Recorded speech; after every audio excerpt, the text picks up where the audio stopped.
If you spoke to most people that worked at Cambridge Analytica, they would say the same thing. It was an environment of great innovation. Alexander Nix was very focused on building a strong elections business. And then the Obama campaign very successfully used data and digital communications, which created a market opportunity to provide a service to Republican politics in the US. God bless the great state of Iowa. Ted Cruz went from the lowest rated candidate in the primaries to being the last man standing before Trump got the nomination. Let me first of all say, to God be the glory.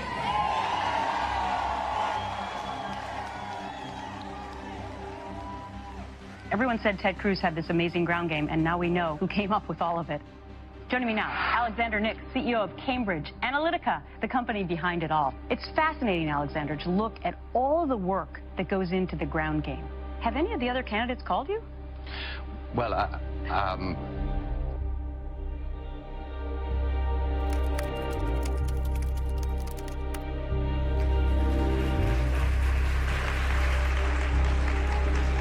It's my privilege to speak to you today about the power of big data and psychographics.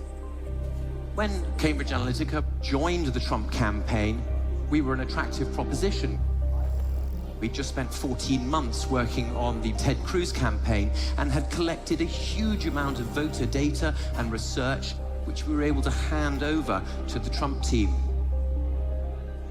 By having hundreds and hundreds of thousands of Americans undertake this survey, we were able to form a model where we have somewhere close to 4,000 or 5,000 data points we can use to predict the personality of every adult in the United States.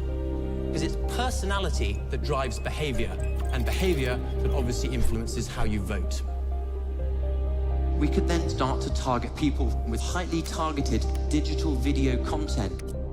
Secretary Clinton said there was nothing marked classified on her emails either sent or received. Was that true? That's not true, Secretary. Our movement is about replacing a failed and corrupt political establishment. Why aren't I 50 points ahead, you might ask? Do you really need to ask?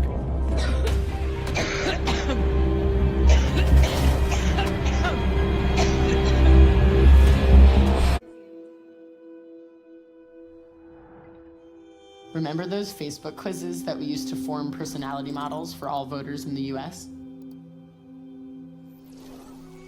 The truth is, we didn't target every American voter equally.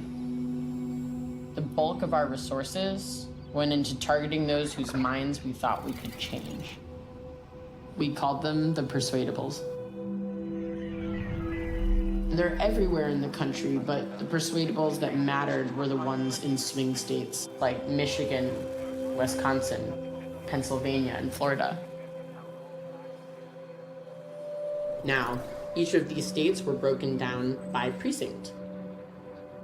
So you can say there are 22,000 persuadable voters in this precinct. And if we targeted enough persuadable people in the right precincts, then those states would turn red instead of blue. Our creative team designed personalized content to trigger those individuals.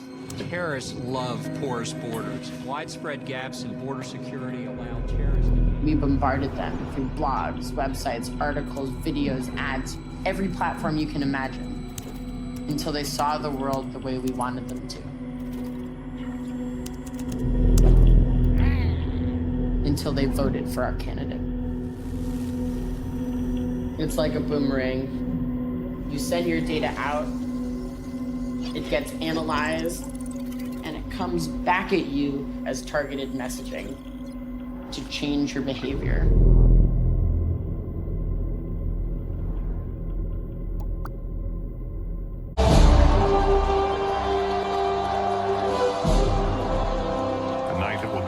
History, a stunning upset as Donald Trump triumphs over Hillary Clinton, defying the polls, the pundits, and the political class once again, this time elected President of the United States.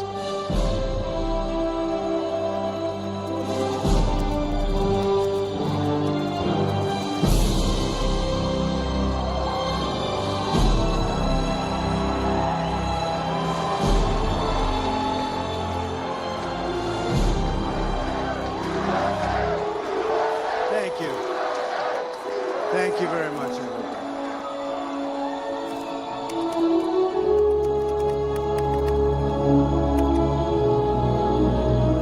If there's one singular takeaway from this event, that is that these sorts of technologies can make a huge difference and will continue to do so for many years to come.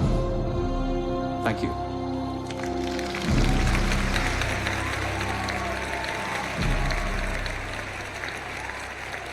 After the election, it was really exciting. We could see the path to being a billion-dollar company. We were on top of the world.